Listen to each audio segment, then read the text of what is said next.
Ashe.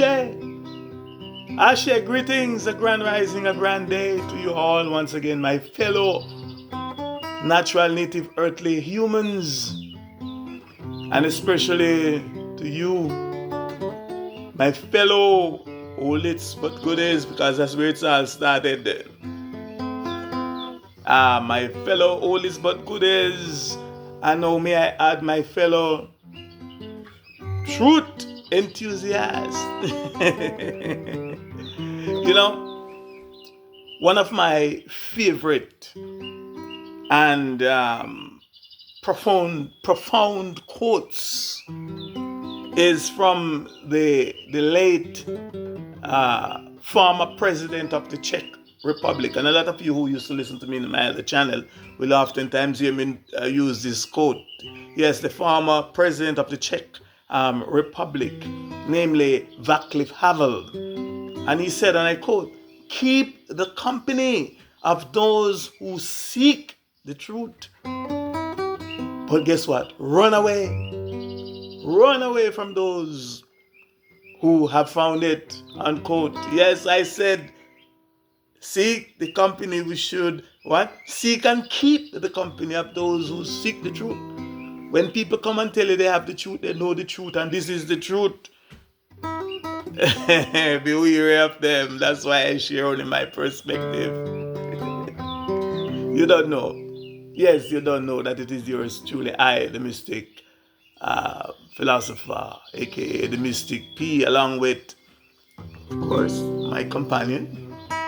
Yes, my old back guitar. If you know how long this thing about this guitar, I mean, I'll tell you, my favorite bass guitar. And if you listen carefully, you will hear, yes, my chirping bird sounds, my recorded chirping bird sounds gently, melodiously, soothingly, chirping, and may I say, chirping and echoing natural, healing, and therapeutic sounds in the foreground, in the background, and all around. Yes, all around me. That's my favorite sound, the sounds of birds. I will talk about that sometime, hopefully, in the near future.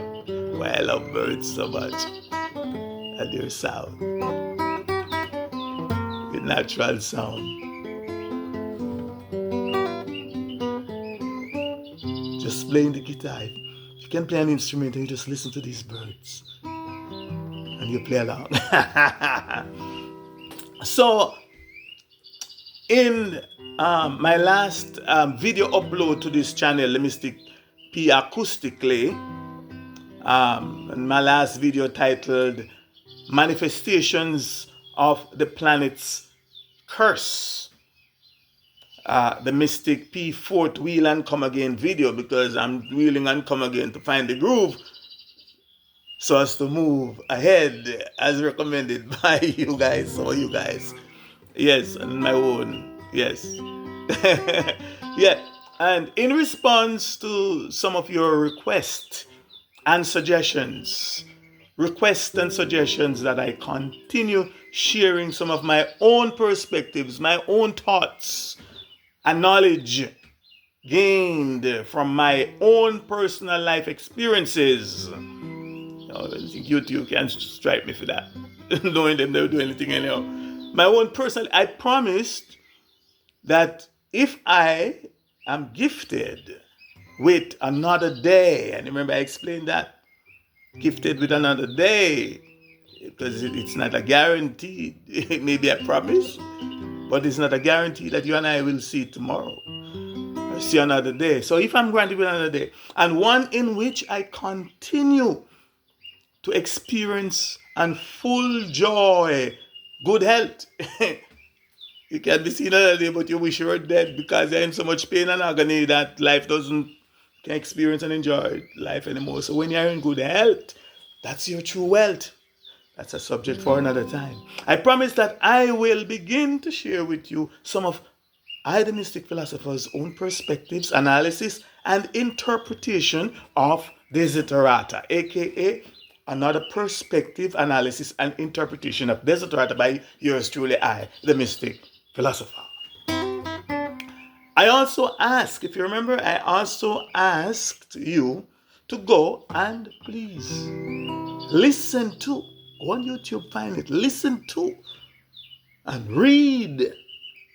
And if possible, purchase and download a hard copy of Desiderata for yourself.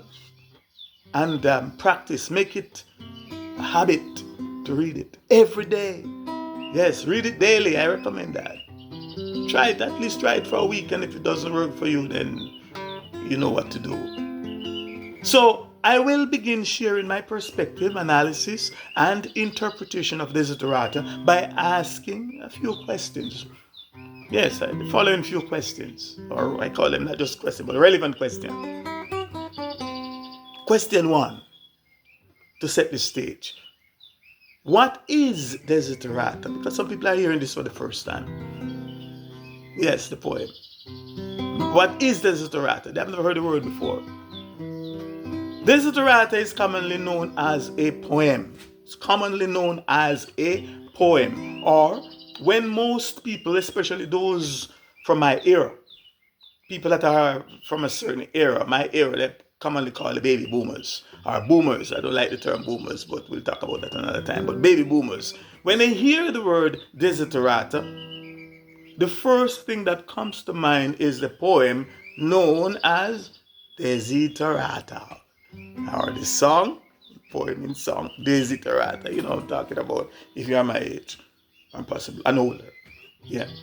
It is an early, Desiderata, it is an early 1920s prose poem.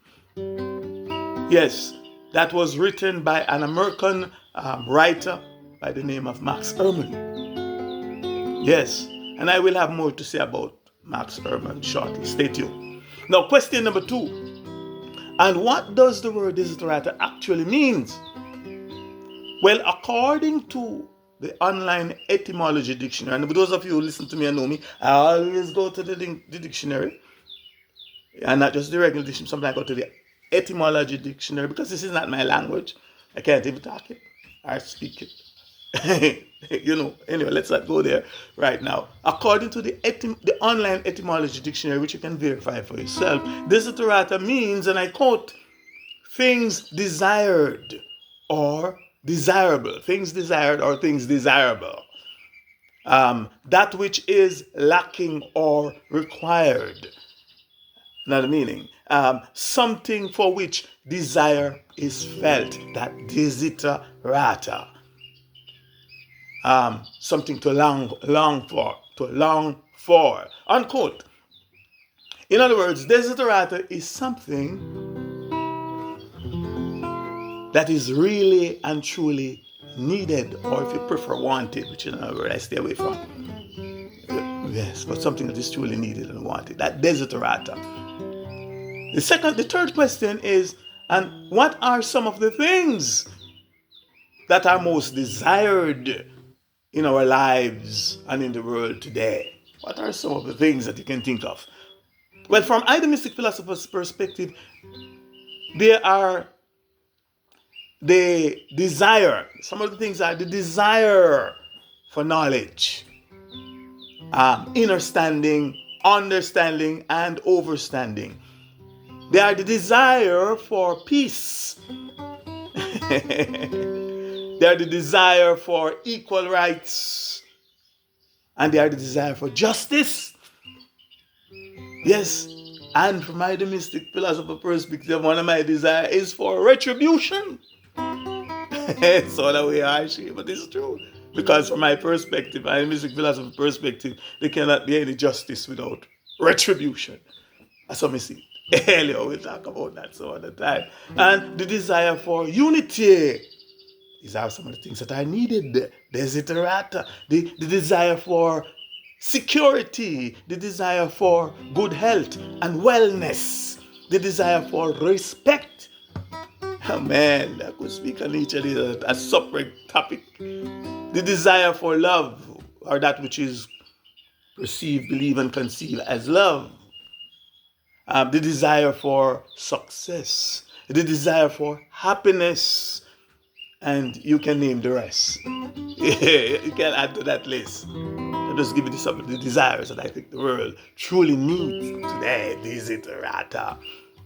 Now, with these 3 questions answered, the 4th question is this: who is Max Ehrmann? Now, who was Max Ehrmann? And the answer is this: according to a quick Google search, which you can do yourself, Max Ehrmann, I think born September 26, 1872, and passed on September 9th, 1945. He was an American writer, poet, and attorney, yeah, from Terre, I'm not sure if I pronounced that properly, Terre, and Hayuti, Indiana, widely known for his 1927 prose poem Desiderata, from the Latin word which means things desired, as explained before. And it continued by saying he often wrote on spiritual themes as well. And this poem is highly spiritual and philosophical as you shall see as we dissect it and delve into it later giving my personal perspective and analysis of it. Now, with those 3 questions answered, yes, we deal with that already. And according to Wikipedia, Ehrmann studied both philosophy and law at Harvard University. And from my perspective, the evidence has shown and is hereby showing in this prose poem titled Desiderata that he was indeed a true practical philosopher. Now, please join me for part 2. Yes, come tomorrow. And again, if this is if tomorrow is allotted or gifted to I, the Mystic Philosopher, another day is gifted. Remember we talked about that? Where and when I will continue. There in part 2 of another perspective, analysis, and interpretation of Desiderata. Yes, the poem by Max Ehrmann. So in the meantime, and between time, lively up yourselves, full joy yourself, and in your becoming, because you are becoming something, we are becoming something, we are always becoming something. Be more and more and more and much, much more, and definitely not less. For you don't know, I am the Mystic Philosopher. Ashe, Ashe, Ashe, I say.